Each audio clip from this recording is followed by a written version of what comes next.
discover these works? Or did you have heard them somewhere, or how did it come up? I actually found out about them when I was studying with John Hobauer at the University of Arizona. One of his other students learned them. Some of them, yeah. It's so beautiful to have such an open mind to repertoires, isn't it? Yeah. And there's an interesting thing. You see, when he started composing for piano, he used the resonances rather than the articulation of the sounds. Like in the reflection of the water.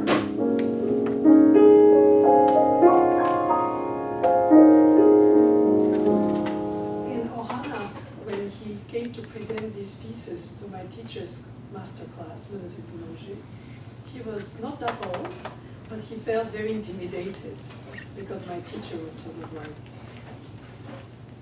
Dalai Lama of music. And there is one thing that he insisted very much when he spoke of his work, of this very piece, is that he doesn't want them to be played emotionally.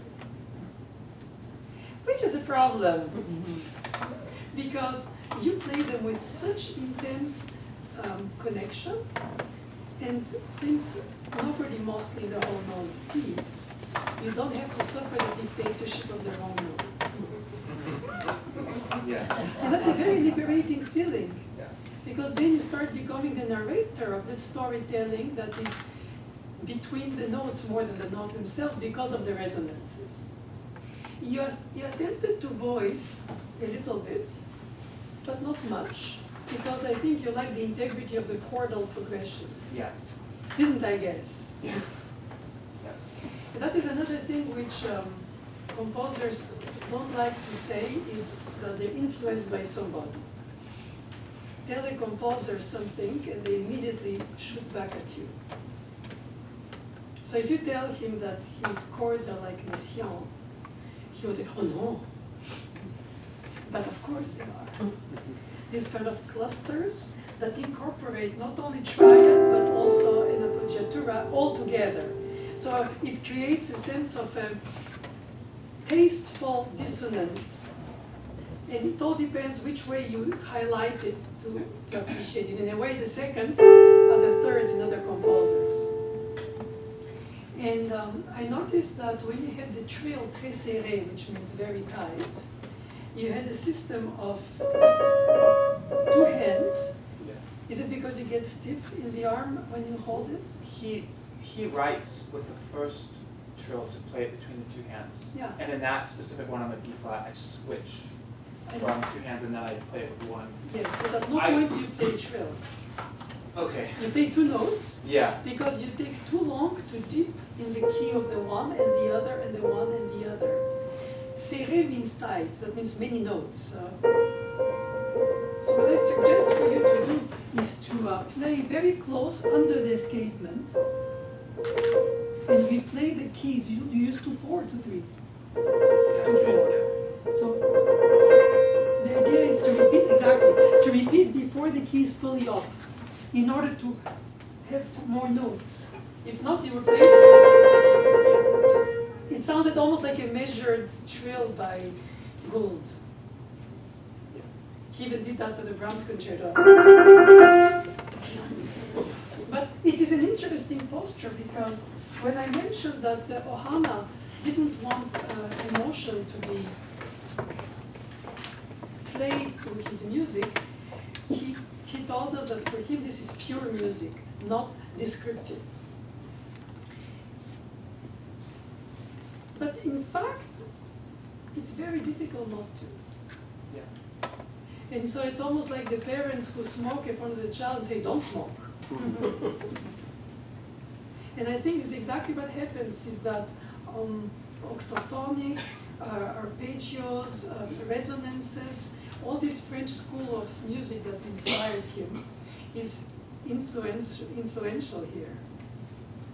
And Ravel was one day attending, like here, a master class, but of his own works, played by Marguerite Long's students. And Marguerite Long went back to see him after everybody left and said, Maître, Maestro, did you enjoy the interpretation of your works? And he said, on ne m'interprète pas, on me joue, which means one doesn't make interpretations of my music, one plays my music. And I think because of the fact that Ohana was both a pianist and a composer, the composers usually consider interpretation as a betrayal. Like, who are you? Not to recite what I already came up with precisely. But since the notation allows for so much in between the notes, it's up to you. And I think that you're more convincing to the audience who doesn't know the piece by playing it with the same intensity absorbed that you were in the piece, as if you play a piece most people would hear like a Chopin ballade. And I think it's a commending posture, because then you tell the audience, this is meaningful to me. Come to me and I'll let you discover it. If you play a Chopin ballade, it's like, I hope I don't mess up. And I think once we eliminate that dictatorship of the wrong note, if possible, even in the famous pieces, which is something very difficult to do because you know everybody knows. In this case, I would like to rework with you on the resonances of the voicings when you have these chords, the bells. Can I hear it once the right hand alone, please? So if you want to extract the articulation, I suggest you slightly jolt the wrist as if you open a beer bottle. But not so high, just very little. It's always the energy of deeping down in the key. But for that reason, the thumb shouldn't. So I will hold the thumb like dead fish or jellyfish. And then, so this way that dissonance that needs a resolution in other styles becomes its own consonance. As if you want. Yes, yes. Now because the third finger is longer, it's louder than the fifth. So for that reason, I suggest very humbly to use the palm, high palm, supporting straight fingers when you want to play precise. It says piano, dynamic and metallic. If you do bent fingers, you have less leverage on the, it should be knuckle to tip directly. Can you play piano? So that's exactly another thing about piano technique. We always play loud and fast, but when we play soft, we tend to play slow.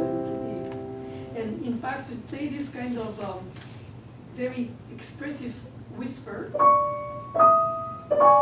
we need to play straight fingers, no bending. This way it eliminates the different length, especially since one is on white, one on black keys, so topography changes. See, your second finger is so bent. You play like this. I would like you to try to do this. If you imagine the palm is the 50% of the tension for the chord to play and not the wrist or the arm. So you can do this. I'm really trying. But the wrist remains free. Yes. So that this way you can play pianissimo with intense whisper and energy of the depressing of the key.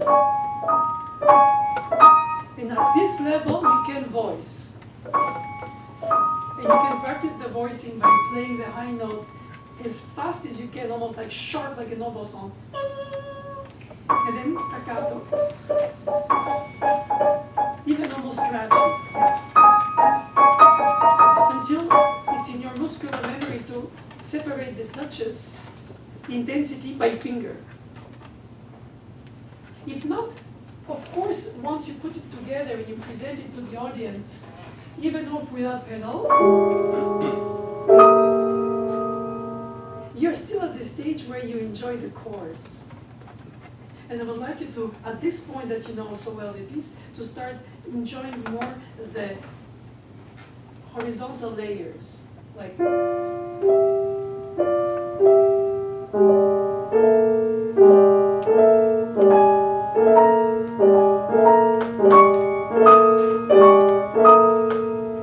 And not.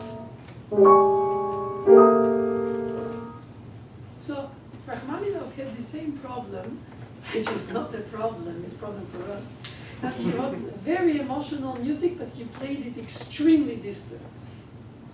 Like he would play.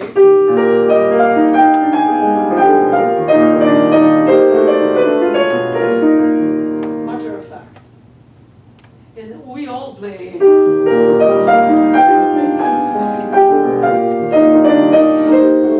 it doesn't mean that it's not embedded with emotion, but the composers themselves tend to be perhaps reserved or shy, distant. That's why it's not easy to study with a composer, because he basically, or she, restricts you. But when you like the piece, you don't like it for the composer, you like it for the piece itself, and you start transforming it to a certain extent. Another thing that I noticed that you are doing is very long pedaling in the accompaniment of the souple sans rigueur section, when you have those seconds. Is it possible, sorry, is it possible to play both hands together for an exercise? Not together. And then now repeat them together. But don't allow the keyboard to lift fully. Yes. So when he was playing, he was using the right hand and he was doing. And we all had the score. Some of them were still written by hand. And my teacher expressed the astonishment why composers don't write the display, how it's playable. And he did it for himself. He says, oh, people will figure out how to do it. And I was thinking that's probably the job of the teacher. Once the composer is not there, I'm the only representative on behalf of the estate. And in this case, I was very moved to see him speak and play his pieces in an informal setting. It was not a concert. And I still believe that in many aspects, Ligeti's etude had to do with something of Ohana's earlier etudes. This kind of pianism based on articulation, but mostly on resonance. And when you play this section again, you use the two hands alternatively, right? I'm playing with my left hand. And then I'm playing with my right. It's like, Yeah. composers who give piano or mezzo piano repeated notes fast are really not friends of pianists. And in his playing, there was very little repeated notes. Okay. What a pity that Mr. Ravel has to play his music about the newspapers in his last tour in the United States. Because he insisted to play, he couldn't play that, so he was playing.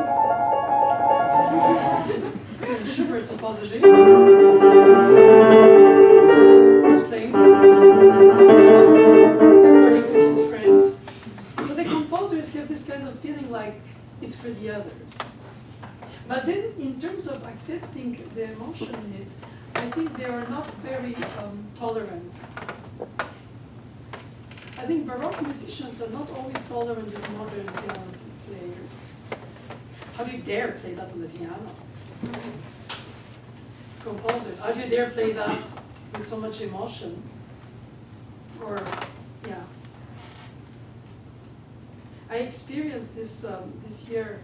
It's all about me, right? I used to make fun of teachers who do that. But the reason I mention it is a little connected to what I was saying, not just about myself. It was a student that I knew who had to play a lecture recital on my music. But since I'm her teacher, I'm not allowed to teach her my music. Conflict of interest. So I attended the concert after she studied it by herself and memorized, which was really surprising.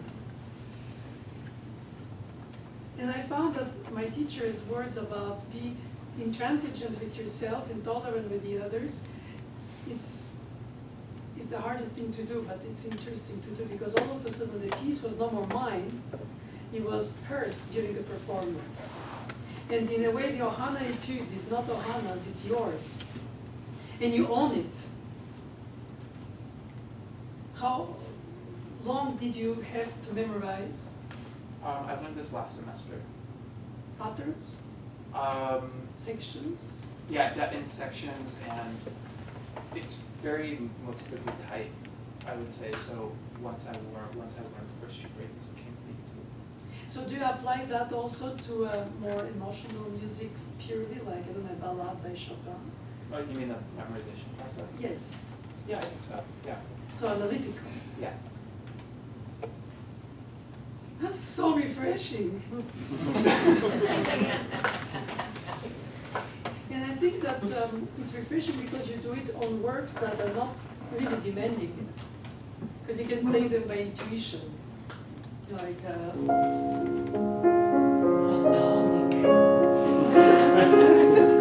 so beautiful. 106 or Concertura, I don't know. Minor?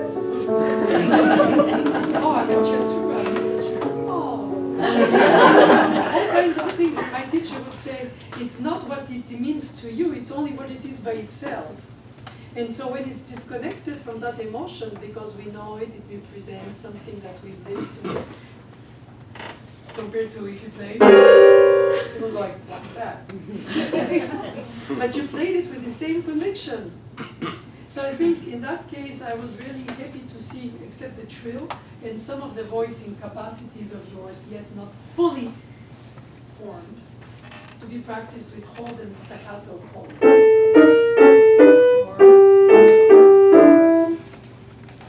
You do that perhaps already. A little bit, I think I should do more. Well, in a provocative way, one of my gifted students, after a recital of mine, came backstage and told me, Mr. Naoumoff, is there anything he's over-voicing? I didn't know if I had to feel insulted or challenged mostly, because my ear calls for voicing everything, even chords, condensing a stone, not just in fugues where it's polyphonic, but nevertheless, I would play things like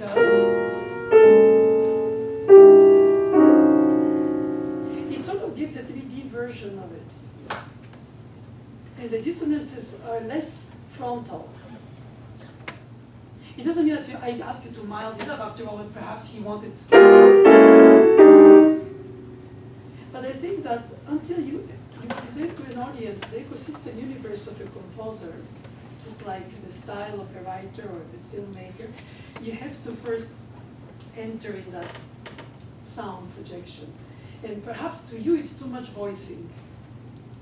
Like I do, or I could do. So I start being devious, right? That's why I was saying, Richter told me, smell every second rose. But every rose is beautiful, meaningful.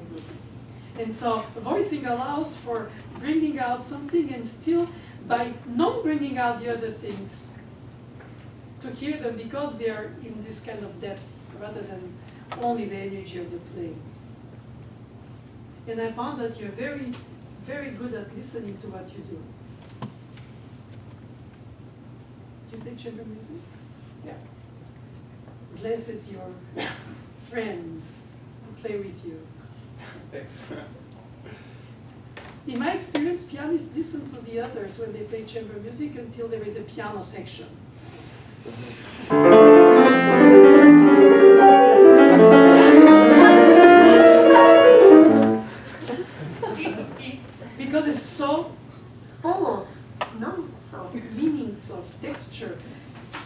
some melodic line composers or organists, symphonists. There is no sonata for violin and piano by Paganini. But there is by Franck, who's an organist, by Brahms, a symphonist.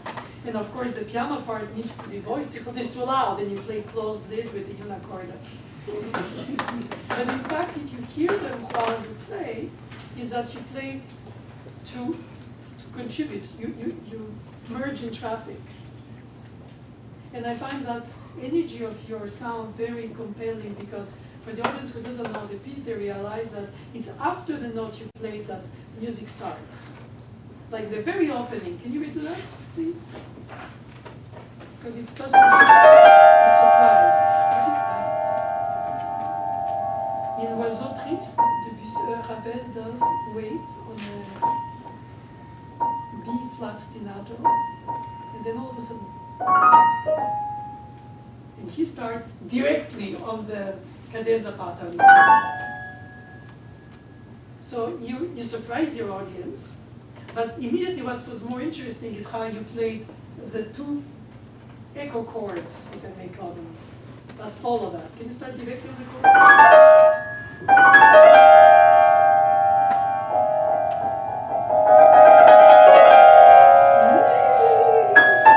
Not more left than right, equal.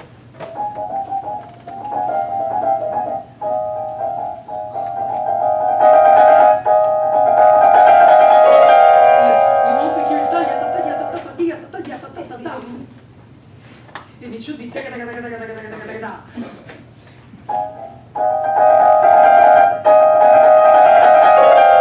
most of the time Chopin, in denial of the hammers, was singing on the piano and never wrote an opera. And most composers after Bartók were developing Prokofiev, not only before and around, but not Rahman so much, the percussive aspect of the piano. I mean, it's not that singing is a denial. After all, we can fake.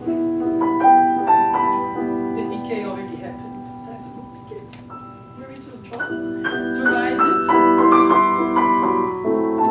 to obtain the effect of the imitation of singing. And when you sing with different syllables on the same notes, it doesn't sound repeated. I love you, it doesn't sound, it sounds legato.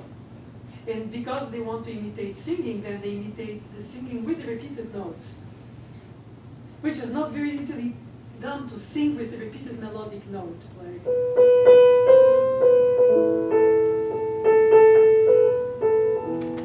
it would be more melodic for pianists to do consecutive sounds. So I insist very much on the playing in the key.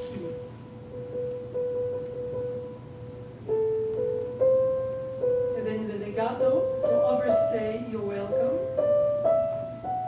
and use more elbow. I know it's a bit of a Russian technique, right? They always do this.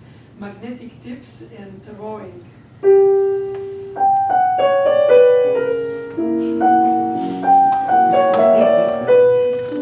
And cortopy.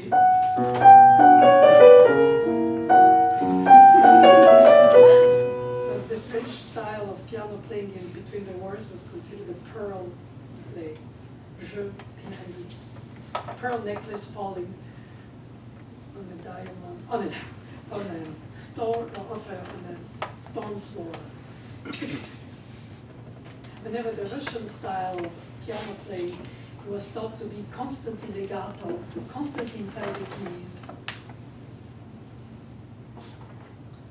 So when it comes to something like this, Petrushka could be very close to. When you go, or the resonance. But motivically, he does not want, and that's what he told us actually, that his etudes are meant to be etudes, and not etudes that are tone poems for piano. In that sense, he was telling us that his inspiration, but then that one he chose to say was Debussy. Without transmission. No.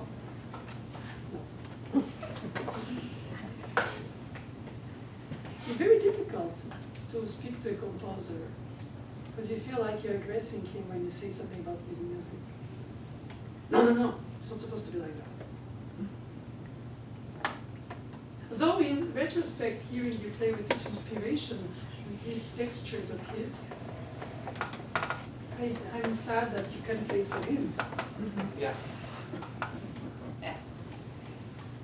And so I wanted to make sure there is no misunderstanding. When I speak about interpretation versus performing, it doesn't mean that I encourage people to play neutral, uninvolved, whatever. If the edition says it, I do it. I think what I like is that you sign your interpretation. Yeah. It's like, it means to me. And I would say that if you have, we still have time to hear your fifths, I would enjoy that. Okay. And I think the audience too. You need to change height for the fifths? No, I was sitting too high for the whole first one. Yeah, because you're very tall. Yeah, I didn't celebrate. But you have a good posture. Most tall people play like this. Because the keyboard doesn't change height like the steering wheel. It's true. On some pianos, practice pianos, you must even hit your legs. Yeah. Yeah. Enough of this pianism, let's hear the music.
teacher then commented over that when he played it for us much faster than you. Okay. And not waiting so long on the matas as much as you. But what he meant is that he was inspired always by the Gregorian fifths and the lack of their major or minor. And that his idea was to use the fifths in a way that the harmonization appears and disappears almost like a ghost, but remains the fifth, which are defined only as a perfect internal, but not major or minor. And what my teacher then taught him is, yes, but it has too many lengths. Too many lengths. Meaning longueur in French. I'm sorry, I made a literary translation. It has too many long sections. It doesn't, it goes beyond its point once it's limited by its choice of fifths. Yeah. And so she was very critical for composers about the very sense of sobriety in their. That's why she liked very much Dutilleux. I don't know if you know this composer. Because he would be very choosy for one chord and then the rest very short. Scriabin had also a chord, I mean some just. And the reason I mention this is because when I hear you play the fifths, I find that you voiced so beautifully, so much more than in the first one. And you have this kind of very nice sense of holding and highlighting. But for Evans, why do you leave that left shoulder? Because you don't do the right. You do a lot of that. Maybe because my left hand is weaker, I'm not sure. From the articulation of palm support down, right? Well, it's always very difficult and delicate to play soft and together and precise. But what I can say is that your approach to the piece is not intellectual, really. I think it's very sensual, sensitive. It's all about psychological moods. And in that sense, my teacher, who wanted to think that music should be still motivic, found that it's a little bit too long for what it wants to say. And of course, as all composers, he said, and did nothing about it.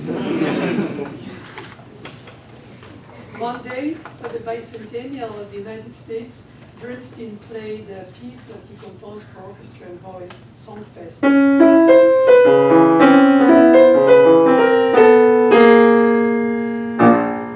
And he was playing it for my teacher. And she told him, you cannot play the B flat before the B flat, because it takes away from the surprise or freshness of la note choisie, the chosen note.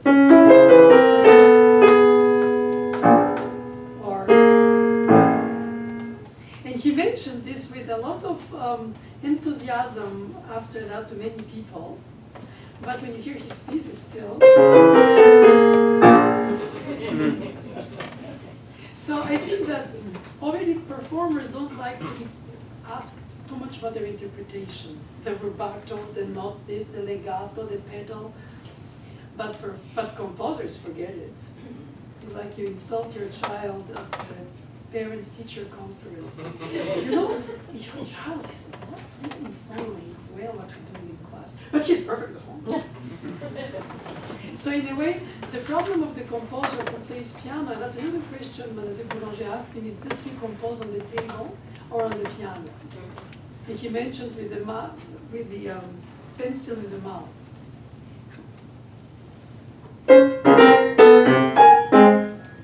On the piano. And sometimes I recall a Masterclass of Dutilleux in my summer academy. He arrived in France and he did this.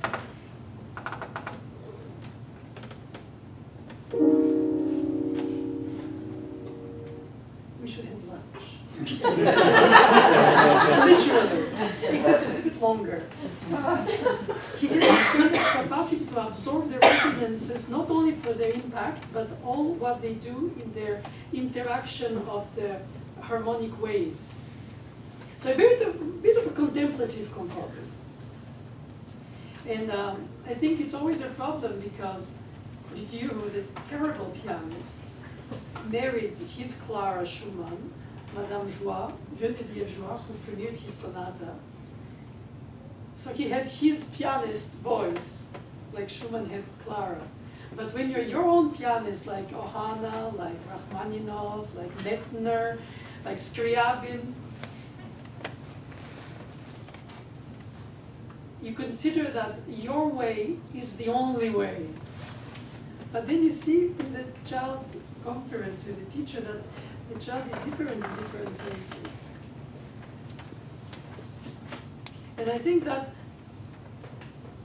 it's a sad thing to say, but when I attended that concert of my student, I felt like I was dead, and I listened to it, because it was only what the notes or the score brought her to do, or not. But I was very impressed by that because I felt like I tried to convey to my students what I think Chopin or Brahms or whoever wanted, by finding always a way how he didn't. Like if you take the first ballade, you don't choose the values. It could have been rather than slow first, or and then slow or fast. So by exploring the texture, which I think you do analytically when you told me that you analyze the different patterns and sections, motivic development, you can accept that you will play what's written, but you have tried things around.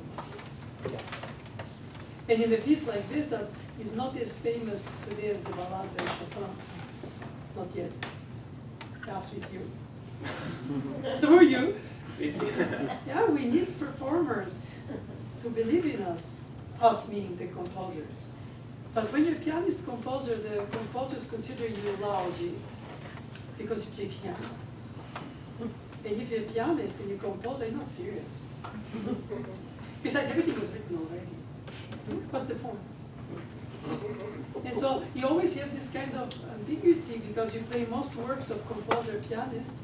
It's not only their brain, it's also through their fingers. That's why he was saying he used the keyboard and the pencil in the mouth to just write down what he liked. And sometimes, like Stravinsky used to say, mistake leads to better. Okay.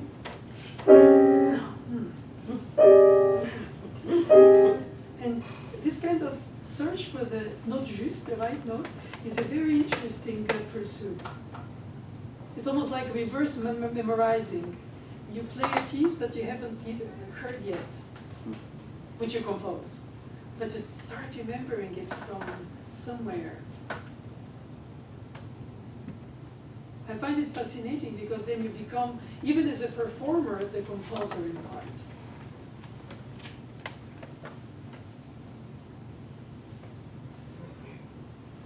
I'm very, very impressed with your qualities and with your teacher.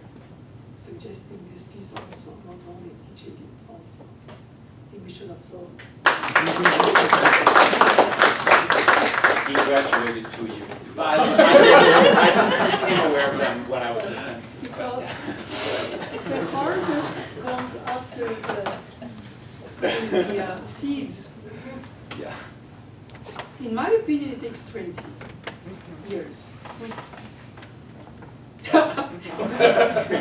to assimilate some of the things that you're taught in order to become yours. But usually when you practice, do you talk to yourself? Yeah. You talk inside yourself. You don't speak loud voice. No. Yeah. But when you teach or conduct, you do. So by putting words on subtle things, they become exaggerated. That's why teaching, I think, is an extremely devalorizing musical endeavor, because you have to speak on things that don't need the words, if not, they wouldn't be the notes. And so once you try to explain too much, doesn't mean that you play it with more meaning. I think originally you play a piece because you love it. And then you start practicing it. It's rare to the opposite.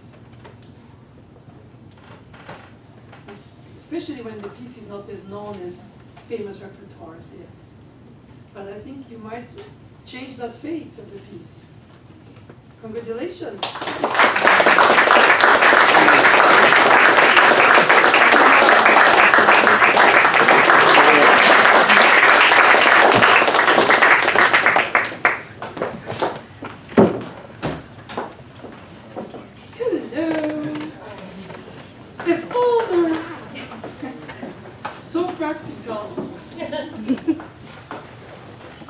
I'm Sung Aum, and I will play Beethoven Sonata, Opus 81A, first and second movement.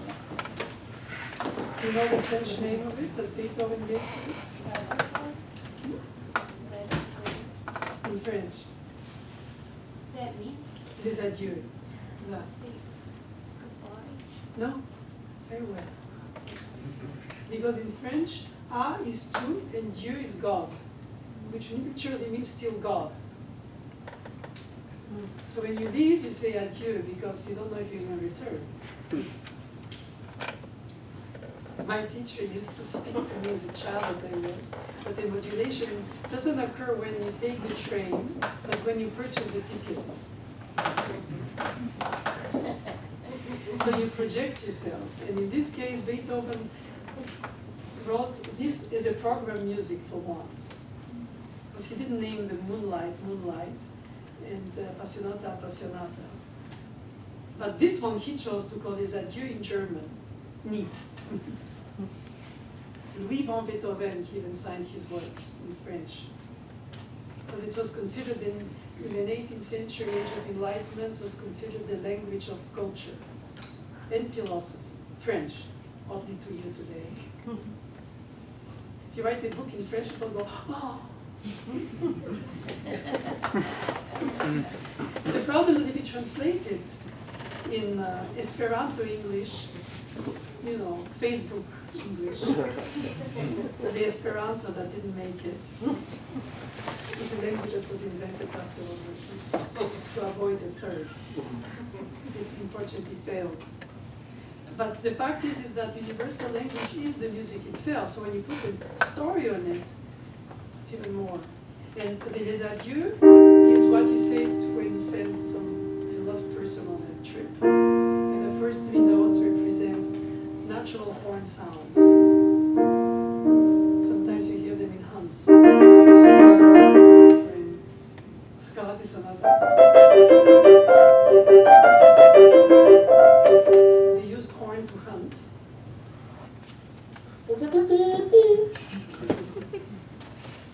And so when the horse carriage would leave, they would horn play to call the passengers on board. So that's why he starts with that. Is a call.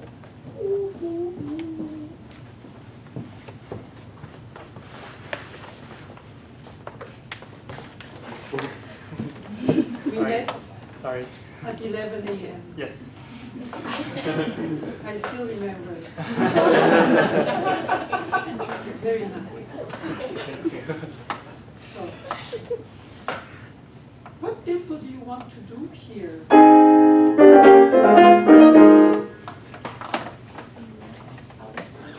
Yeah, that's very good. So, joyful, happy, spirited, or fast? And this cut time. C with a line, 2, 2. That means you count by the half note. 2, 1, 2. I think you should be very careful to plan the tempo of your opening adagio in rapport to the allegro. That's why I wanted to imagine, if you play directly the first bars of the allegro now, unwarmed up, how does it sound? And don't worry if it's wrong. Just start directly to Vilala.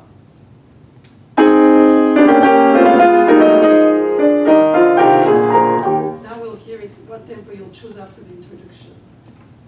When it comes. As it does. Try to play fast.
because it's orchestral in his head.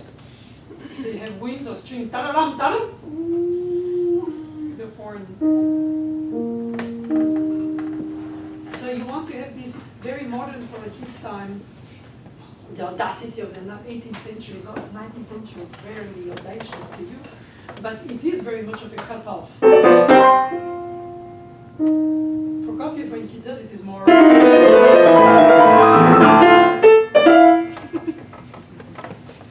And here it's.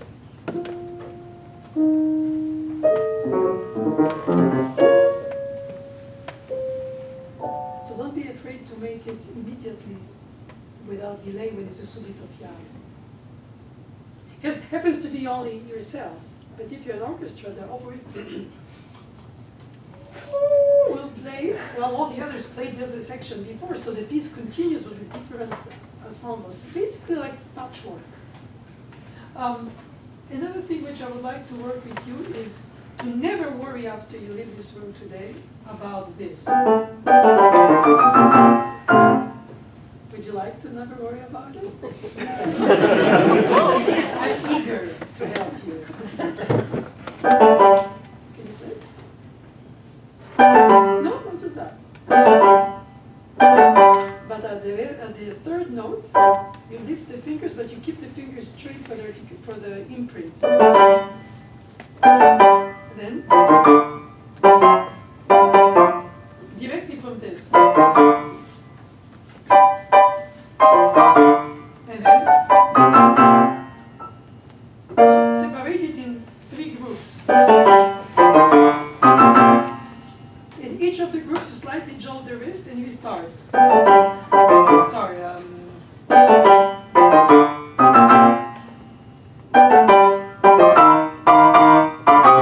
Okay, then you practice like this.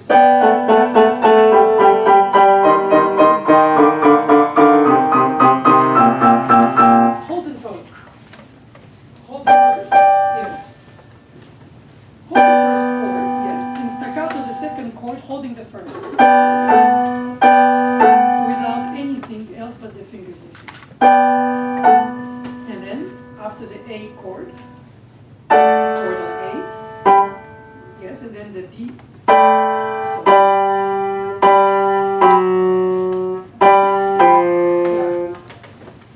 Yeah. So I want you to play slowly with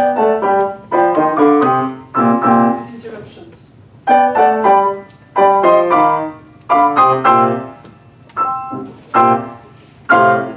Yes. Because what happens is that you start too fast, you don't lift and you get stiff. So it's like running with a cramp.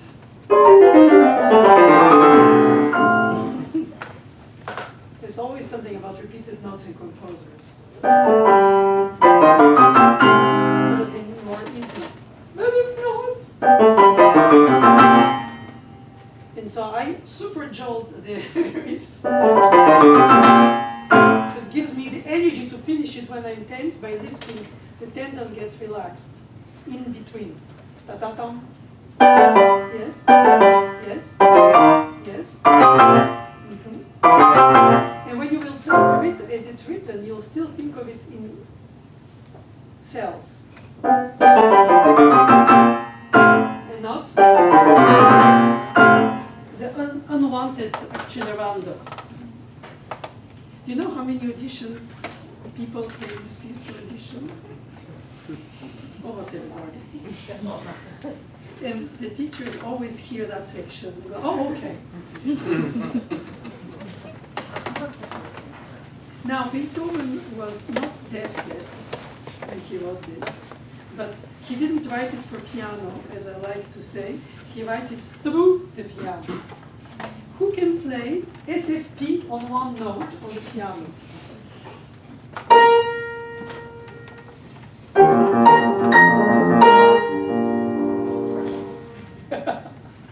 I know, it sounds terrible. It's like circular breathing for wind players. It's effective but awkward. Because he wrote it for strings. The bow continues after the intensity of the of this, for example, but the pianistic doesn't work. So most pianists do. And the piano writes it on the same note.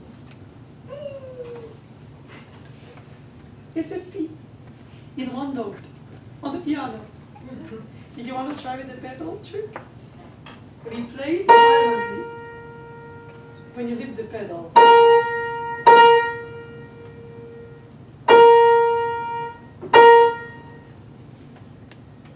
So you have to replay it silently while you lift the pedals, like driving a clutch. Yes! Except that I have to also play a left hand. That makes it more difficult. But it really sounds SFP on one note.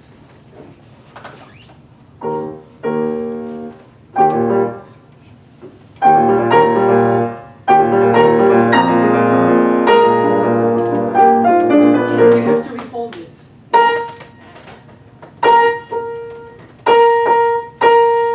Yes. I know it's tricky.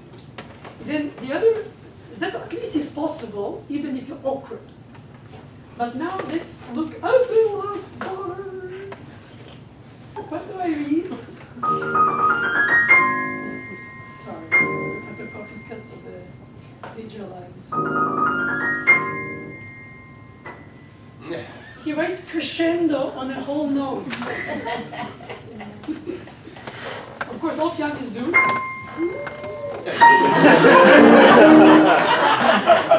But as a teacher, it's awkward because you want to teach the students how to play crescendo on a whole note.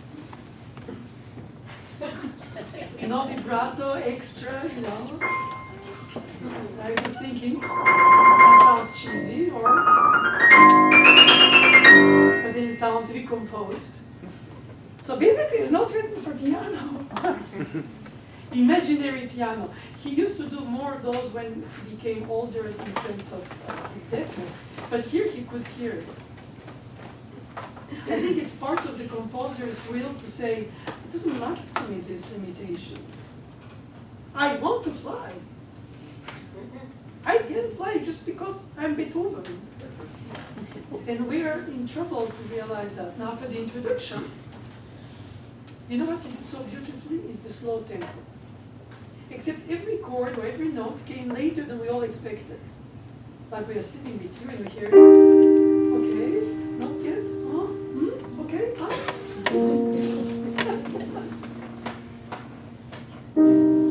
And the more you delay each note, the more you appear inspired, but in fact you're fearing. So what I gained is an experience by being the early orphan of my teachers, since there was 70 years difference between me and them, is that the old generation in my time played all slow tempi fast, but it never appeared hectic. Like they would play the passionate, the pathétique.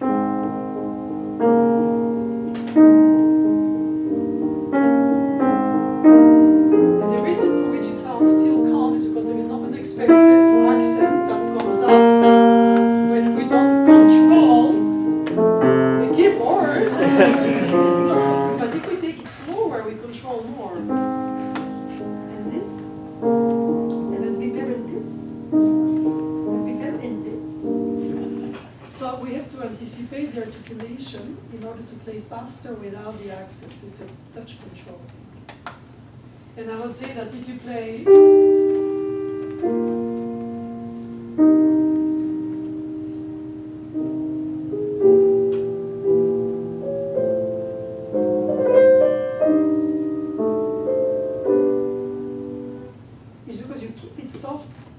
surface, which is the case to call here, the lake surface and the swan just gliding.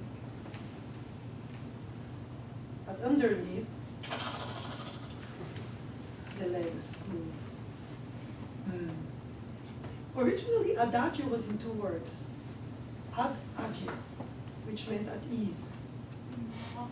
So it's like an andante, walking, but you take your time, not you can smell every rose at a time. So it doesn't mean that it's slow only because of the metronome Melzel indication that it's slower than andante. Don't forget that your inner ear is very important because it projects how you want to play, but your outer ear is the monitor to realize how you played. which is probably why you record yourself when you practice, do you? Because you can listen without the play. And then you hear things you didn't imagine you didn't do, or did, right?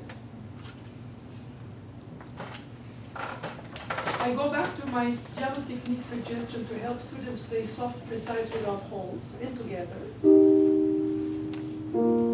Is to play straight fingers, keep in the keys, and pass down.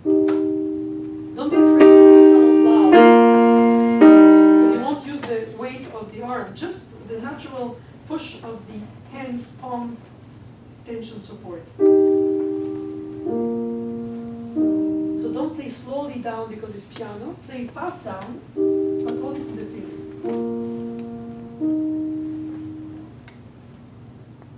Don't be afraid. Stay inside the keys halfway in, and now push down, but faster. Yes. Yes. But the thumb is lying down, so you didn't push fast enough. So if you play straight thumb,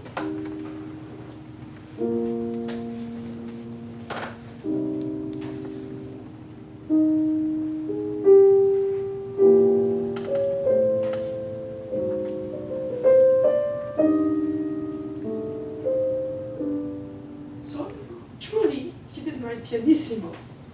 But the advantage is that you respect your audience by giving them a threshold that's so low that you have more room to grow. And I don't want you to play mezzo something already. Because the pain of the departure is very interiorized, and so but the articulation, the depressing should be fast in soft dynamic. Then 30 seconds shouldn't be louder in the regular long notes. I will do this. The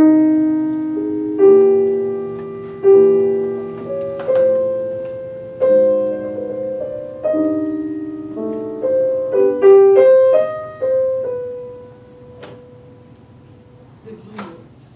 And the small notes are there to delay or to connect, but they're not.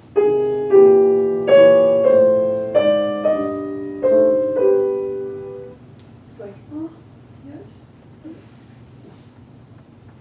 Play ones without the 30 seconds. Just.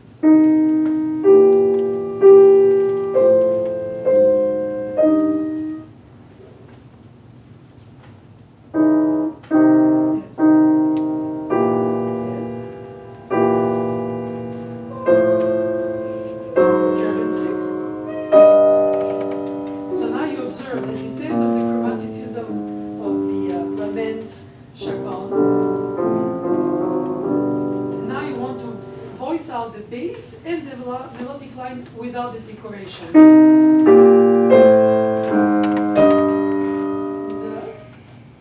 Just those two parts. Exponentially extend. Yes, and close. No, just no,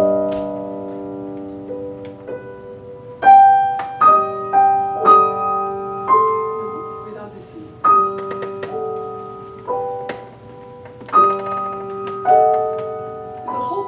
Of the delayed note for the dotted rhythm is to expect it. If not, it will be.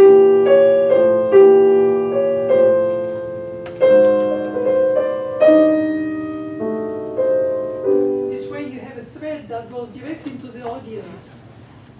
And the decorations, the 30 seconds, the concerturas, all these effects will be embedded in that melodic line. They used to say that when people love, they shouldn't watch each other, but they should watch together in the same direction.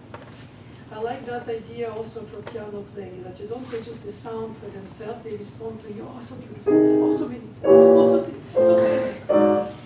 Whatever you can tell yourself. The point is that you want to go where it aims, which is deceptive cadence, to the dominant of the relative. At this point, you can start stretching. But if it's not natural for you to speak so long lines and the rhythms, or then it becomes syllabic. I-L-O-V-E, Y-O-U, you go what? So I find it very difficult to find the right tempo. Your heart beats fast, you're afraid of the sound to be too loud, you want to play well, they're here, everybody's here, and all of a sudden you want so much for this to happen. And so you delay every next note to prepare it better. Can you start, and I'll play for you the 8 notes.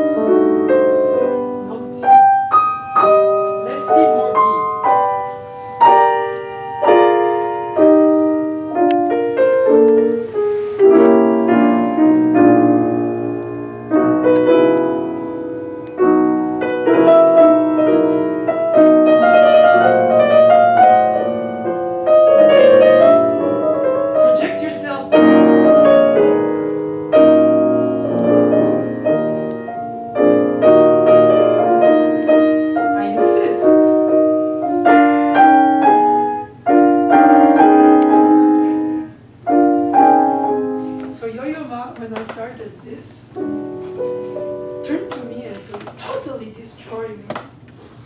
He told me, when I hear the first note, I hear the last note. Of the piece, nothing. So it's a very long, perfect cadence. And 4 movements later,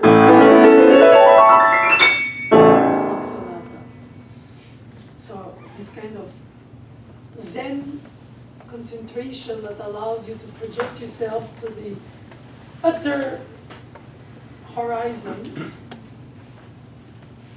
That's why I was playing purposely for you to think in your head the next section while you play this. And not finish, then do this, and then prepare for this. My favorite exercise is to make you play 2 ways. First, you play it as an allegro, to visualize the direction of the line.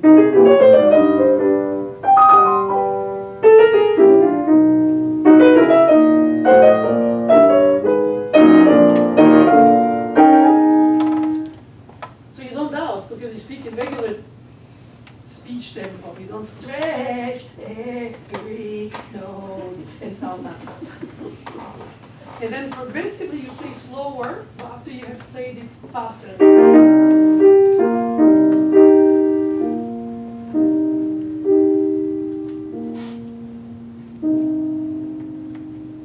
That idea that the elder generation was playing slow movements, not slow, was because they had this inner traction and lack of unexpected accents. It wasn't wrong, it was just, it was too much in expectation of each note.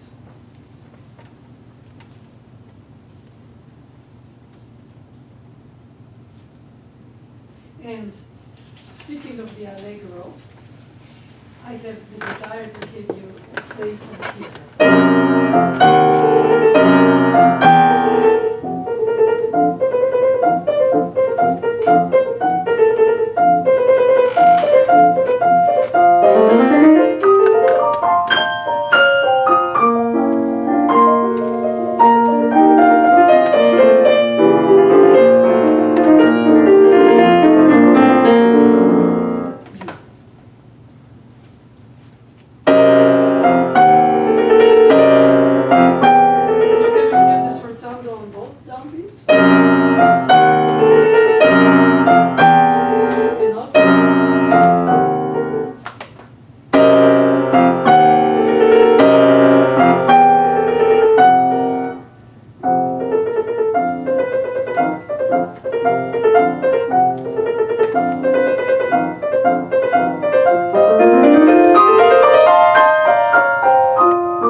makes a contrast. But the way they expressed the music before the fortepiano was only by articulation. And somehow, because we can play loud and soft, we forgot the subtlety of articulation. For instance, now D starts in the downbeat. Isn't it? It's so you don't want to cut as much. Of course, an example is always an exaggeration. That, and not slurred. Again, violin, flute, or clarinet. Don't think of it as a continuation. It's another section of the orchestra, and then it's jazz, but without the break, but with a nano caesura. Enough? Nor? And try, it's very subtle.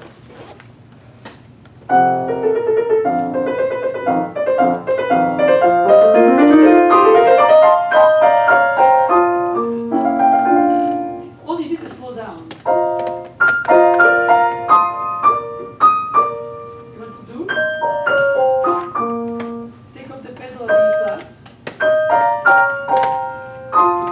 But don't hold with the finger. It's no mi re. Yes. And you can argue, but then it's lost. I don't hear the first note because it plays in the halo sound of the preceding note. You don't have to play subito piano, but if you wanted, you could. So this is downbeat, downbeat, then downbeat separated, downbeat separated. Now syncopated some articulation. And then separate, and then together. Together, separate. I know it's very annoying when pianist teachers ask for articulation because it's always the thing that goes away like sandcastle on the beach. The first wave of pedal acoustics and a little bit of stage fright, and it's all connected by the foot, and the soup is there. In fact, it's because philosophically, Pascal used to say we are frightened by the silence. It's not interrupted silences anymore, it's interrupting the sound.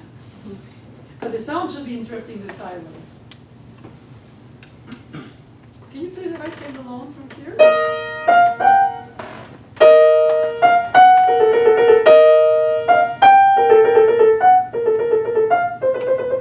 No, it's not slurred. Now it is, yes. And then.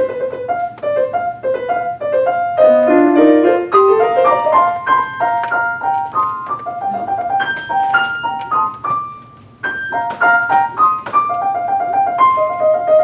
So you can spend a lot of years practicing that to imitate bowing or string quartet writing, and then you finally master it 2 years or 20 years later, or in between. And somebody coughs. All this for that!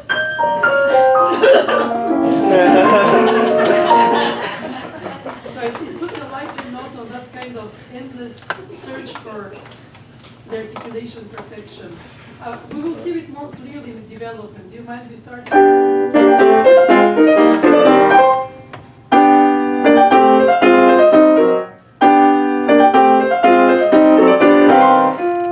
left hand, but right away.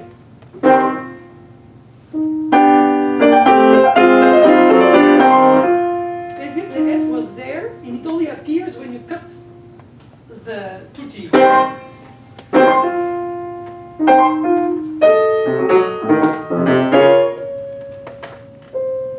It emerges, it doesn't start.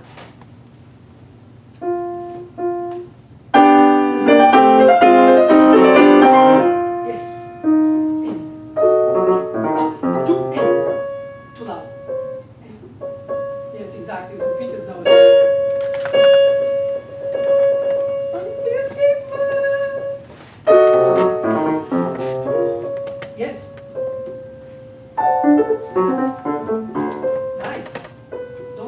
down, 2, 1, 2, near your conductor, and 1, 2, 1.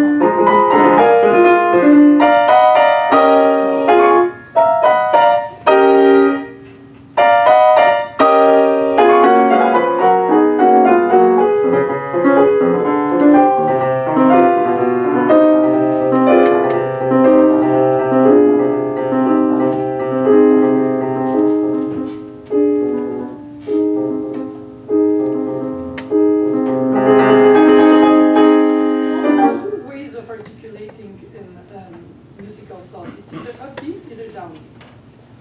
Tap, tap, or tap.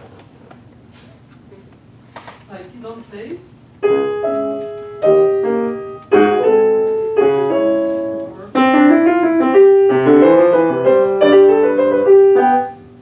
don't play.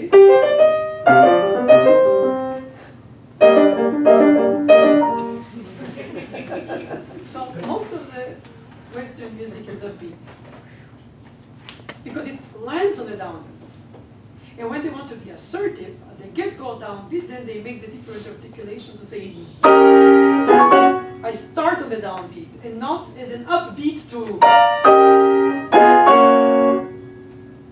So when he alternates the articulation of the upbeat downbeat with the downbeat upbeat agogic, meaning the expression, you have to respect that. So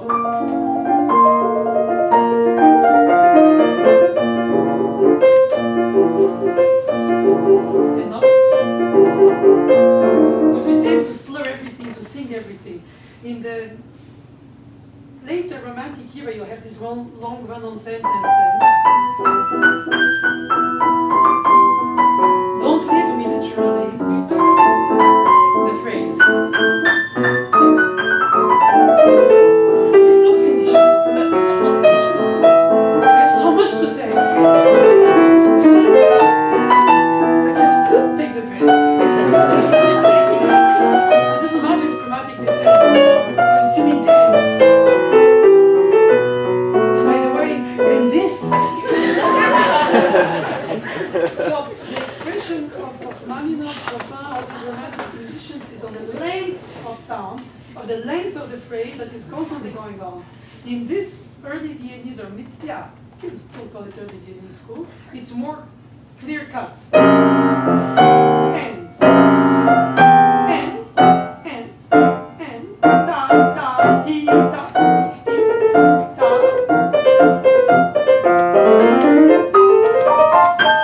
And then downbeat. And not? The more I insist on articulation, the more it's difficult to do.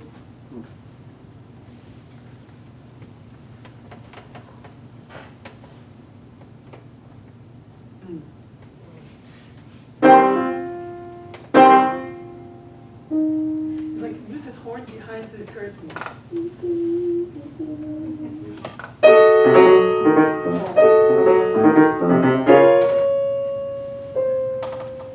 So the D flat or the F are inside the chord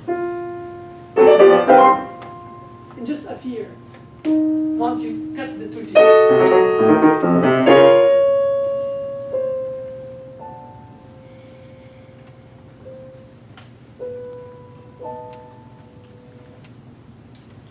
Did you wonder when you were studying this piece and many of this style, why a composer repeats himself?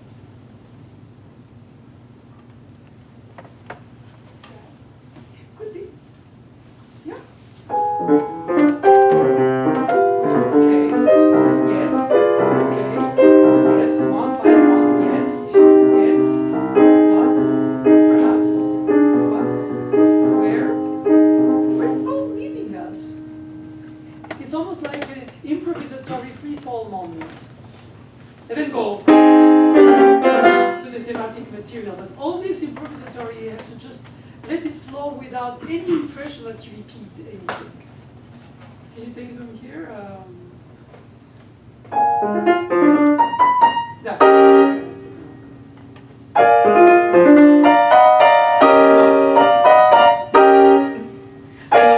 I know I'm annoying, I'm sorry. But it's what you do. That's what I always say.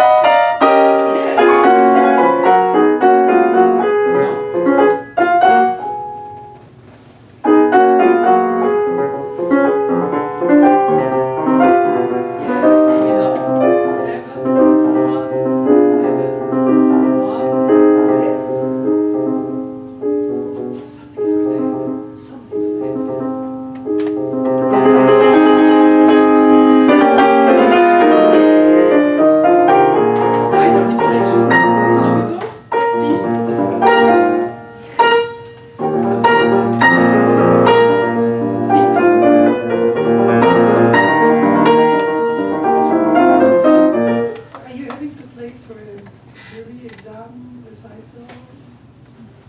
Yeah. Yeah, I would So don't worry about the SFP on the same note. It's not going to work. And the thing that it takes time to control it. But originally, I mean, most pianists do this, as I said. The P part is in the next bar. You just want it on the same note.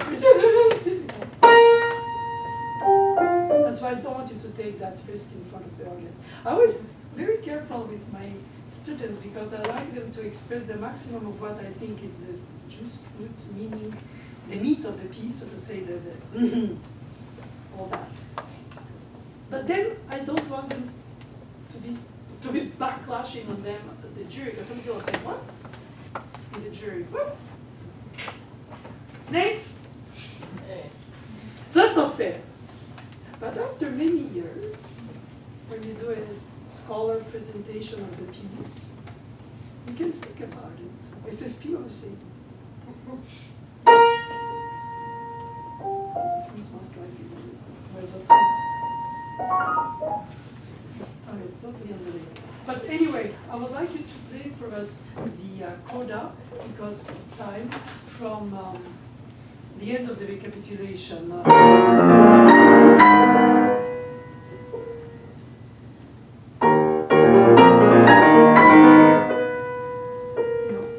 don't want to play, oh, you don't want it to have a note that speaks. You want it to appear. The resonance just appears. You don't want to hear the accent, you don't want to pronounce it. You want just the vowel, no consonant.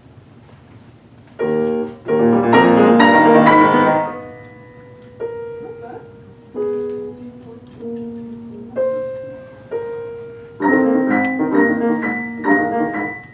It's not slower. It's slower because it's in whole notes. It's rhythmically to the tone. So.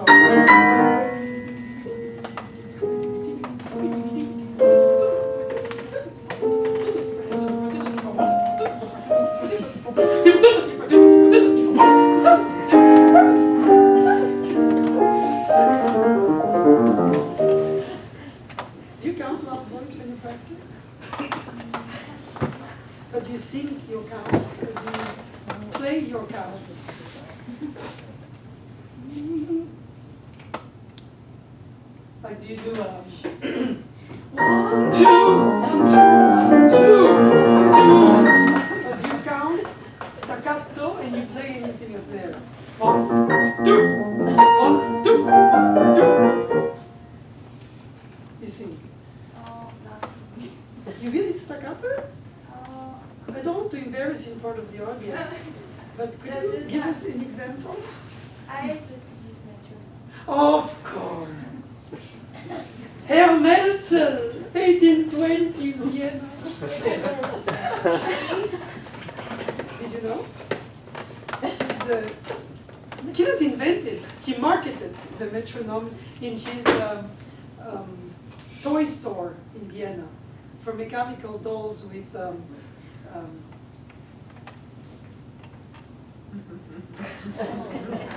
kind of movement. And so that's why we have that metronome, the beats a minute. In a way, you give the counting to a machine and you just follow the machine. But unfortunately, you have to stop the metronome when you perform in front of people. Can you just give us an example of how you can play and count that section? I won't embarrass you if you don't want to do it. You can? Okay.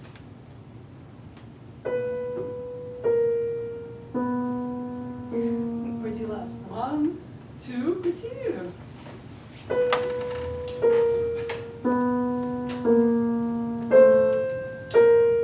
Directive counting. Your fingers follow your count.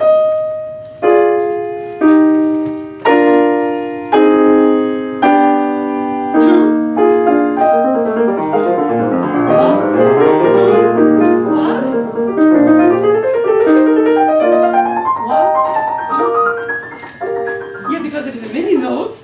go to Naoumoff. So in other words, the industry of playing overtakes the organization of our playing, unless it's slow variants. But if you count yourself, 1, 2, 3, 4, 1, or 1 and 2, and, or even 1, 2, 3, 4, 1. It's the only way you can keep your tempo when you perform. You don't have to count loud voice when you perform, but in your head. So that's why I wanted to hear how you do it. So I'll let you finish the movement.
Is there a pump pedal, something?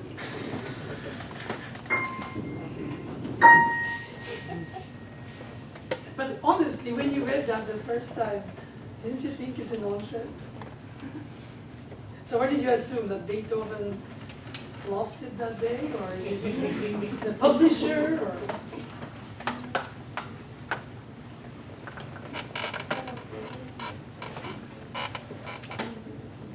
But you don't play it. So in fact, you play subito, B flat. That's what he wrote. He didn't write. Or, as I mentioned, or.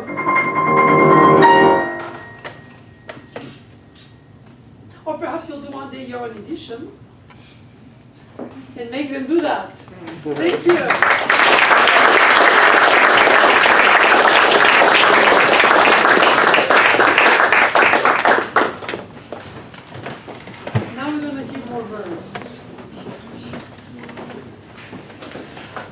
You're so tall. Probably what your mom says too. So how do you do when you practice? Do you use special bench? Because I don't think you can go as low as you need. I usually sit pretty high. Really? Yeah. So what do you do with the knees? Just very comfortable. I'm so sorry. Sometimes they can put something on the legs of the piano to make it higher. I'll look into it.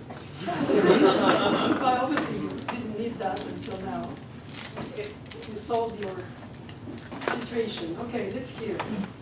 So I will play Alouette Lulu of Messiaen.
And her sister was the Home Martenot specialist, which was the analogic synthesizer of the 50s.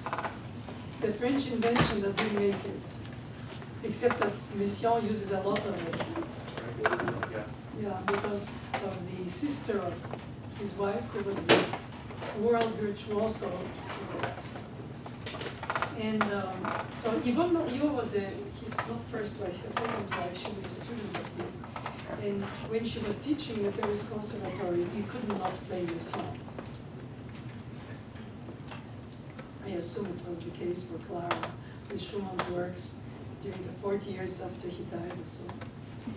And the reason I mentioned that I studied with her is because she was very adamant at saying that her husband, my husband, wanted always the fingers to hold the notes to the end and not have the resonance with the pedal only and you lifting the hands. In the slow, connected motivic elements, like he has the same in the Vingt Regards, where it's motivically the Holy Spirit or God. He sort of distributes the, here it's the nightingale and the alouette in dialogue, with Dialogue des oiseaux. And that's why I think that you should play the opening and many times recurring chorale with total connection of the fingers, substitutions included, if you need to. And the idea of the pedal holding through the 3/8 notes is only because of the French Pleyels pianos, which had a very short resonance on the low register. Most of them in the top register don't have dampers. So when Debussy wrote Jardin sous la pluie, Jeu d'eau, confusing the pieces, to obtain that kind of bell water sound, like he calls here one of those places, harpsichord as a gong. This kind of imaginary combinations of sounds. You have to do separate detachment with pedal of the articulation to have this kind of bell sound. But on the player, you just play it, and it sounded naturally, blah, blah, blah, blah, blah. So the bird sounds are easy to obtain at the top. The problem is the bottom. The tradition was still the straight strung pianos in the beginning of the century, and Pleyel, and they didn't have enough depth for the basses, so they all octave their basses. And when he puts the pedal for the threes, because he was afraid it will be dry. But in fact, the three are, I'm sorry, I'm misspelling his notes. That's better. La note choisie. Of course, you might play in acoustic rooms that are more resonant, but you put the pedal like he indicates it on this piano, and I think it sounds like a stew.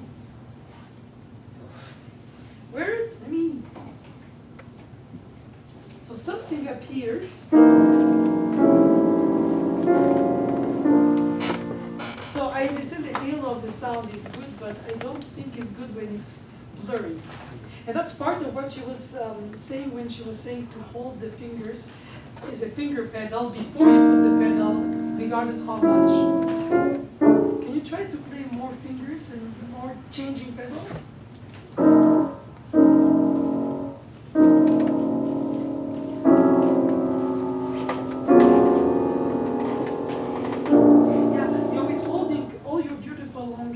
From playing too loud. I want you to play really deep inside. Yes. But don't drop the wrist in the hand. You do this. I want you to do this. Yes.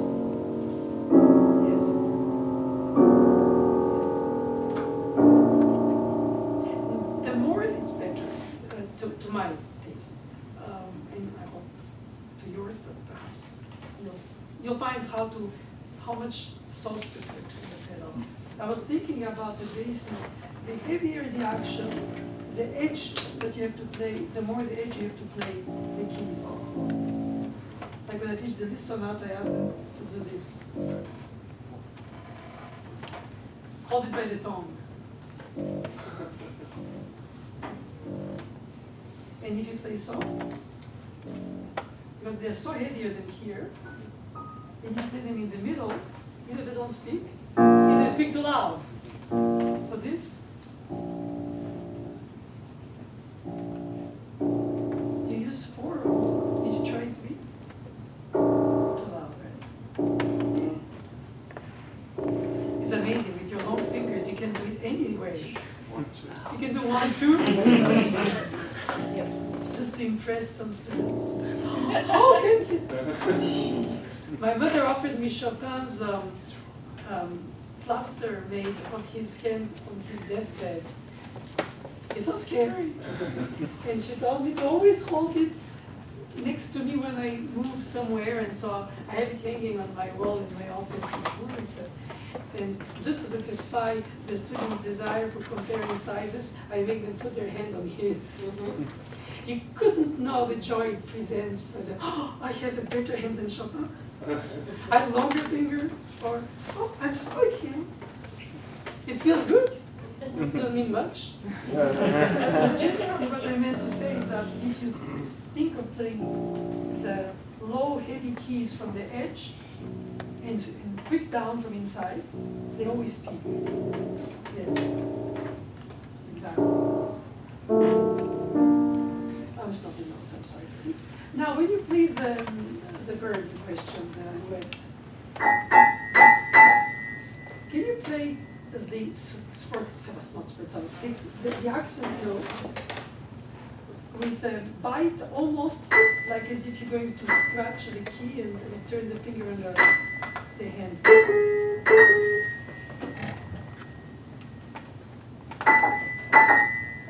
But with the finger going like this.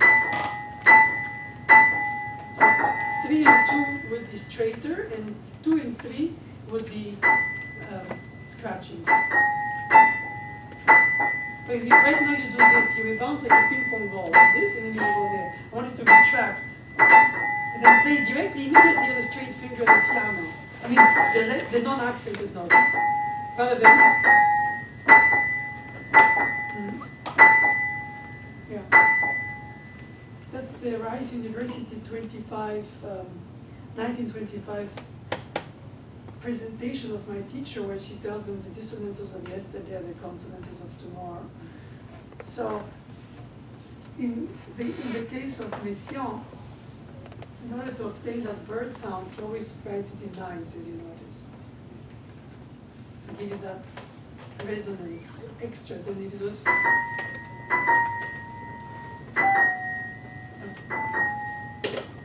So it's not consonant, it's not unison, just something in between. But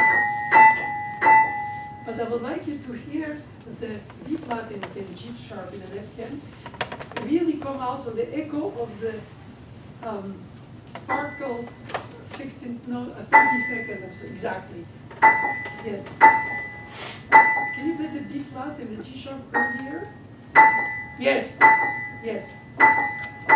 You want to hear it appear after you heard the interruption of the resonance of the first. Da, da, da. Another thing that she insisted is to never try to make it with any kind of personal meaning in it. Like if there are four of them, you play them mechanically four. Da, da, da, da. You don't do ta and ta and. And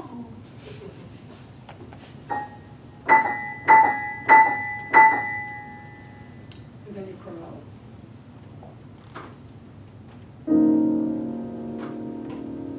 There's a third scared song by Chopin. I can't remember in which key it comes in.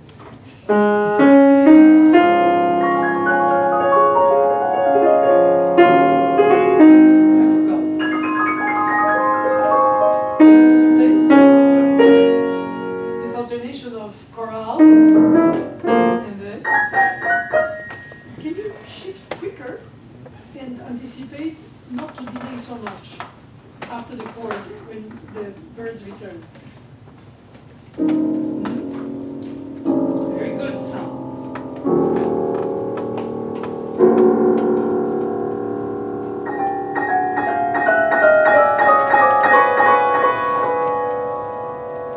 So the trick is to play the piano with the resonance is to change the pedal, the last two. Down, down. And then pump, pump, pump. Don't what? Pump, pump, pump. And after you play two. No, yes, exactly. Like continue pumping the resonance of the residue of the sound.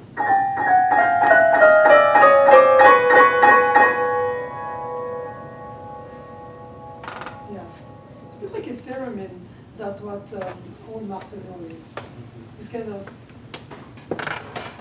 out of control apparently resonances because of the harmonics.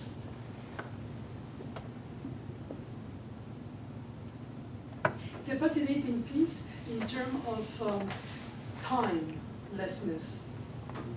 It establishes its own time structure. You come outside of the regular time of us, and you enter in this time. And I noticed that you love to indulge on the resonances. Do you count, or do you just do it by feel? By feel, but you're right. I should do it by count. No, I think the reason I'm asking this is because obviously the devil is in the question. Because the sound, the effect, the mood, the atmosphere, the ecosystem, whatever you want to call it, is not created because of the notation. In a way, the notation is between you and the piece in order to forget the notation. Once you've received the notes, the way you pace it, it's your narration.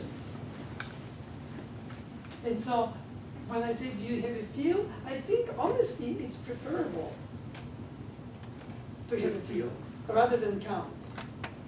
I think I started doing it more by feel because I feel like the spaces in between each section aren't as varied. He usually puts the exact same amount of pause. Which is not translating the meaning. Yeah, I didn't want it to sound static in essence. It's so repetitive.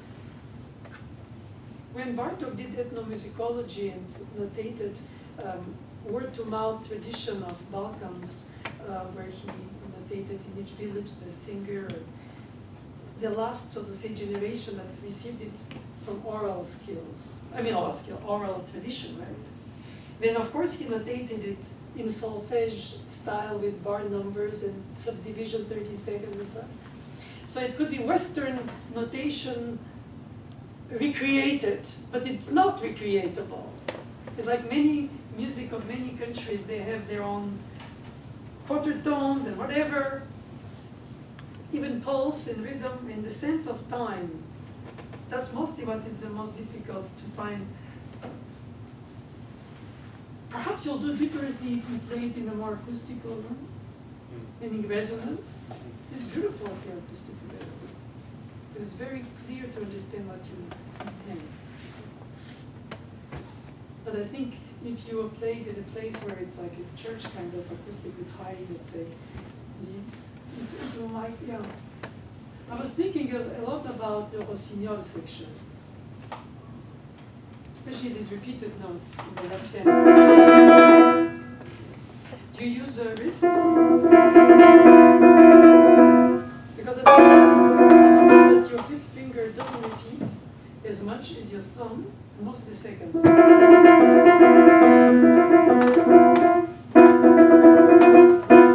I would do 3 up and down. Because if I don't lift the wrist, I don't liberate the tendon and I get stiff. So notes don't repeat. When is the wrist coming down? Every third one? I personally, yes. 1, 2, 3, 2, 3. So I can hear da da da da da da da.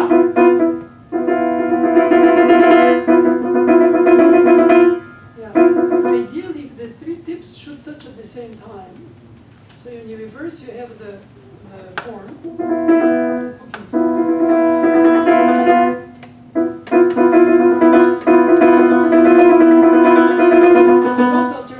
You just stay like this, which is good, but not always till the last note, meaning.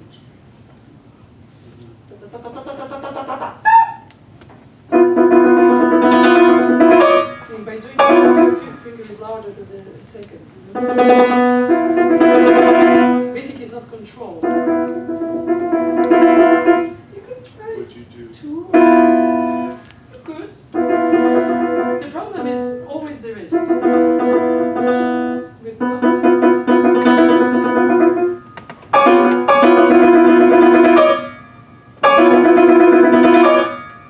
with the pedal.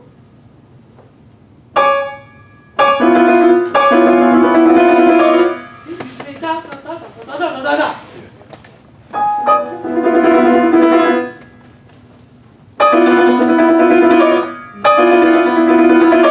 And then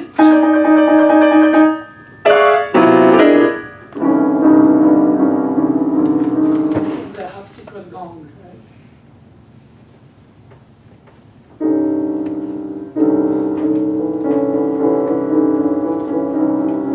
That's the place or never to do my advice, which is straight fingers, half in the keys, and repeat until before it's up. It's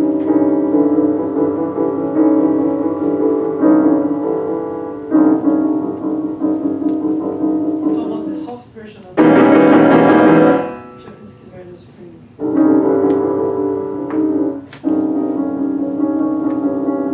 And your fifth finger in the left hand almost doesn't speak, because it takes longer to tip the keys.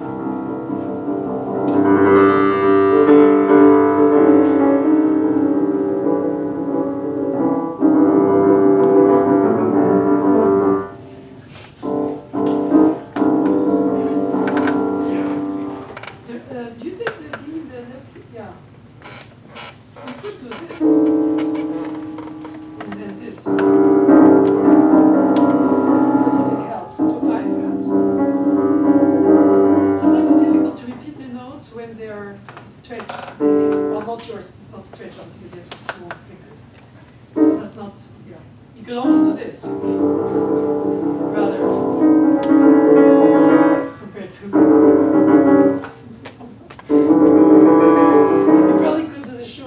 thumbs, do, sol, mi, re, do, re. Because the straighter, the more dense your arch of the palm is, the more they speak. You know what I mean? Like do, sol, mi, and re, mi, re. Like this. Equally stretched. Yeah. Sometimes that equal stretch gives the balance of the togetherness also. You know, composers who are not pianists write those things where they ask you to play dynamics that are very difficult in comparison to the resonance and the articulation and the heaviness of the action. If they write it here, it's okay. But they never think of that. Most of the soft dynamic notes are in the low register in music. Not to mention at the beginning, right? If it was here,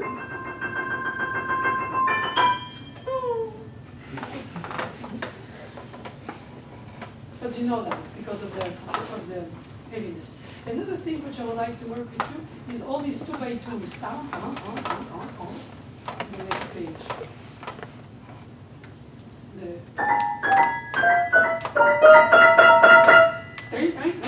It's page 4.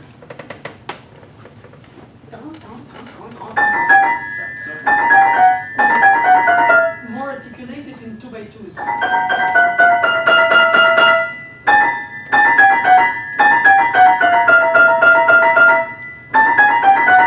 It's important also that the second is not weak.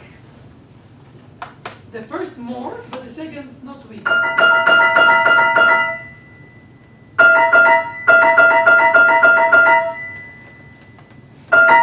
Yes. Again from that section with the pedal. We still hear more the P than we should.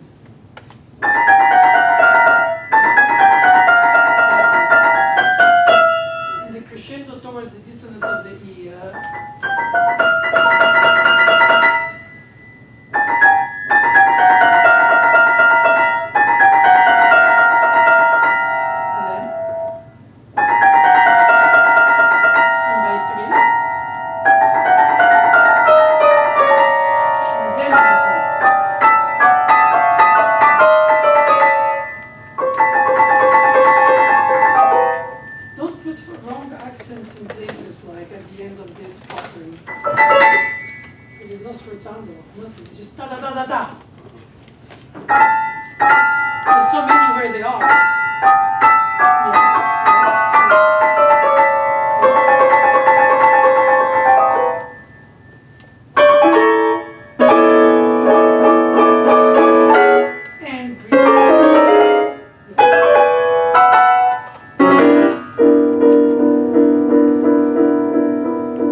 Slow, it'll be mostly nothing. Or then you won't be soft. That's nice.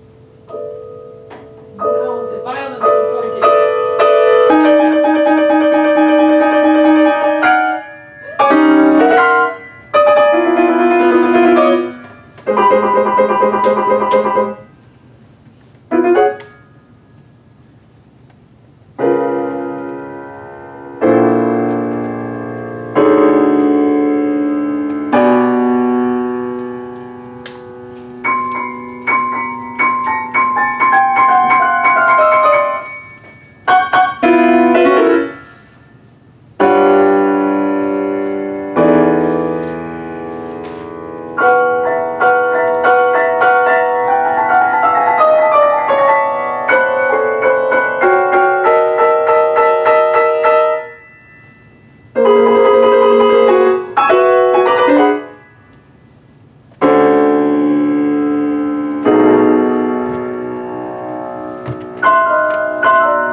Vittorio told me that originally he had mistaken his clef change in his writing, and that he wanted to hear the chord of the left hand, meaning the bass note, if you want,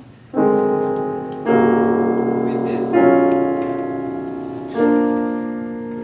And the next bar,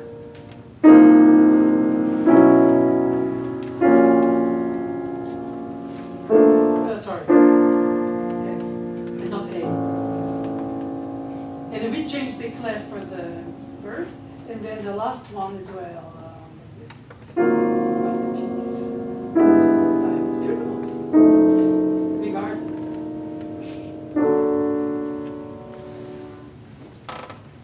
But the publisher reminded him that that might be not possible because the treble clef comes just after, not on that last note.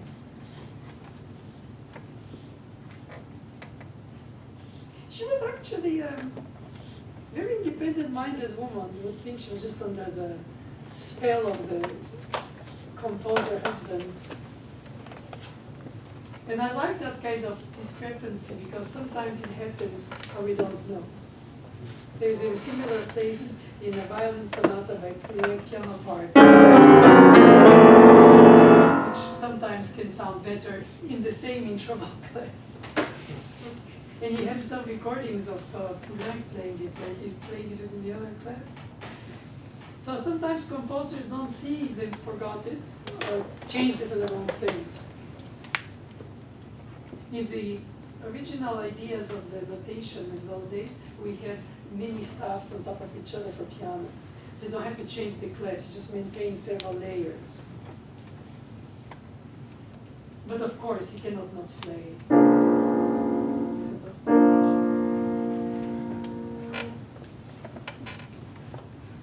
Did you hear her recordings? I'm sure you did. Victor Symphony. Is that part of your project, or did you also work on the others, like just Messiaen, or? Well, I first learned one of them, the very first one in the set. Interesting. Just. Like Arvo Pärt. Oh yeah. Sorry. I learned the first one in the set just because of an application that I needed to learn one for. I thought you said that on iPhone. Oh. Because of an application. So I did not have the birds of Messiaen. It could be. No, seriously, you wanted to enter the school with that, or a teacher? No, a summer program. I see. And so I had to submit a recording. And then, after I learned that, I listened to all of them and chose a few more that I might want to learn. So. And what about the other, the Vingt Regards? Did you hear them too? Yeah, but I'm not going to play And what's that. you can say freely because they're dead. No, it's a great piece. It's just maybe a bit showy. I see. But it's part of the persona, I think. I think also when I took one of these to my teacher, he didn't know about the application thing. And he said, oh, if you're going to play Messiaen, you should play the Vingt Regards. And that made me want to play these. That's a very nice attitude of rambunctiousness. You want me to do this? I'll do the other. But what you meant was about the fact that you find that this is more, it's like inner soulful. It's like something that you don't have to demonstrate as much. Yeah. And I think maybe these are more of who he was as a person, perhaps. Thank God don't play Gesualdo. I mean, it's an easy example because he killed his wife and baby. But my point is that Mademoiselle Boulanger, who knew so many musicians, didn't really go into the anecdotic fact. She tried to really keep the separation between Debussy man, Debussy's music, Stravinsky, etc. But sometimes Jean Francais is a composer whose music represents his personality for having worked with him. But some not. Even Dutilleux, when he wrote this slow few notes, did you play this sonata by Dutilleux? I've heard it, but I haven't played anything by him. But not much anyway. Because he purposely didn't want to be much. He wanted to keep it very little output. Regarding the 20 regards, I still think l'esprit de joie would go very well on your means. But you plan to discover other French composers of that period? Yeah, I mean, I'm always interested. Have you, I don't know, explored other names? There's Tristan or Murai, who's also an old guitar player. In the first, yeah, exactly.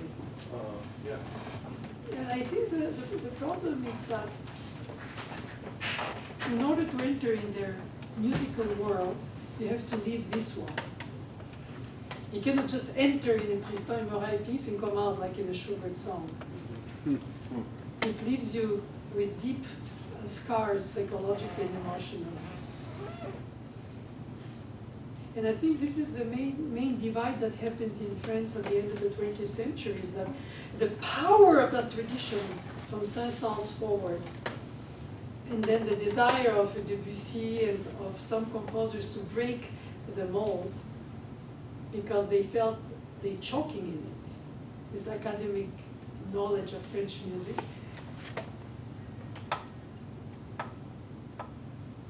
There is always my deepest regret in terms of history of music. What would have happened musically in France if there was no 1789? So without the revolution, there wouldn't be beheadings, and therefore they would have composed something. So we don't have in France, France didn't have in Beethoven's time a composer of the same, let's say, gravitas. But there are some very interesting works by, well, interesting, Murai, it's very interesting. Do you know Nicolas Pacry? Yeah, you pronounced it so well. Yeah. I mean, the problem is that, as I say, after this, it's not really atonal, it's not really modal, it's sort of like Messiaen, even if he loved the octatonic, mode 2.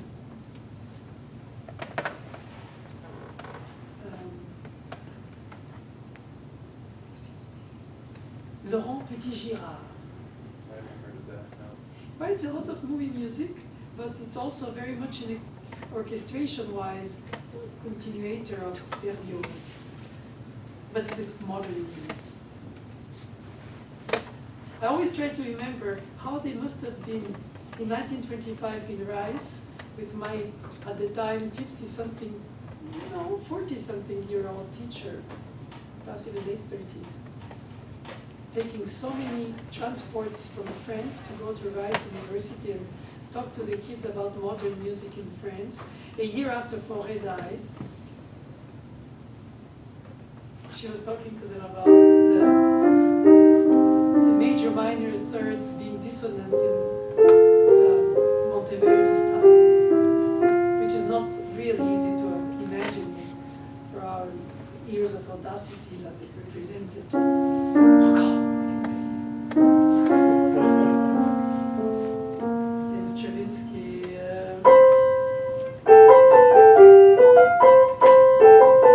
That his sevenths are the octaves and not needing to be resolved. Of course, because this music in particular is descriptive, then all these ninths are part of the imitation of the bird. But it's not music by itself. It's more music representing the bird song. And presently, in terms of your repertoire, besides Messiaen, what do you work on? Bear Sonata. Oh, that's why you asked if he plays the Star Trek theme. It's interesting. Please. A lot of modern stuff, yeah. Like living composers. The Pert? No, well, I'm playing that in a week, but I don't know, stuff at the turn of the century is what the repertoire I'm working on for the Or the turn of the 21st century. 20th century. You mean for the 19th? Yeah. was a century ago. So Bergen, Schoenberg. And Webel, Krennek. But I mean, I've done a lot of standard breath as well, like before 1900, but not now or in the future, not in the near future. So is it to say that you feel more comfortable in idioms that don't connect to the traditional emotional approach to music? Yeah, I mean, I find it kind of liberating. Yeah, we don't need that. When I was 9, Copland came to my summer school of my teacher in Fontainebleau, and he scared me so much. He looked at me and said, "You little man, melody is dead." The old man said melody is dead. And I couldn't understand why he would say that, but he really traumatized me, scared me, because I took it literally when I was so young. And of course, at that time, I didn't know his music. I mean, of course, I was 8 or 9. And when you hear his melodies are so beautiful, to say that music has to detach itself from the emotional aspect of the melody or the harmony, I guess. I don't know if he wanted to do it provocatively. That and Bob Levin tell me one day, if you continue composing like you do, you're going to end up like Vivaldi. I was 15 and I remember looking at him saying for a minute, but not even, for a second, I thought it was a compliment. I mean, after all, it could be worse. I was so excited that he said, you're going to end up writing all your life the same piece. Over and over and over. And so the idea of modern music being music that renews itself through the language, through the reimagining the alphabet or the organization of the sounds, the series and all that, or quarter-tones, is very fascinating.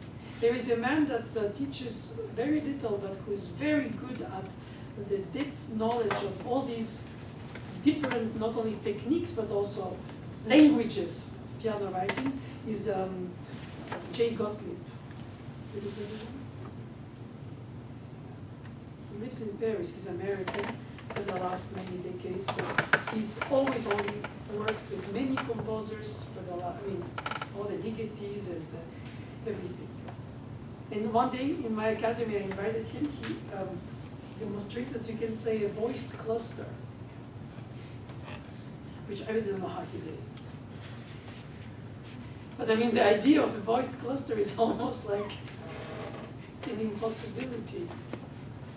But anyway, all these techniques are very interesting, so perhaps you can meet him. Remember his name? Jay Gottlieb. Yeah, he has a twin brother who's percussionist in New York, but he's a pianist in Paris. He must be 60 now. Time flies. But it's spectacular for all these, because, you know, it's like we spend most of our time teaching Beethoven and Schumann, and we think we understand something of it. But the techniques between the different composers of the 20th century into the 21st are phenomenally diverse, and almost, unless you really spend a lot of decades studying them, it's superficial knowledge. And not many do. Do you know of many who play contemporary music? Pianists? My age or? No, in general, that you listen to for these Well, I mean, repertoires. there's Pierre Lamont, who I love, and yeah, you're right. Pierre Lamont is an example of the very pianist like Jay Gottlieb, while a little bit freer even for certain things. So are you heading to France to study with Pierre Lamont? I met him about 2 weeks ago, or 3 weeks ago. Really? Here? That was the program I played Messi But in. it's not here. Not here. Oh, I see. In England. In England? So you played on the Brexit? 2 weeks ago, it's about it, no? Yeah, I came back and then they voted the next day. I see. That was just then. And so in a way, it's what Schoenberg did too. Schoenberg exits of a way to get out of the tonal system. It's liberating, as you say. Well, I was very impressed. Thank you. Thank you. Congratulations.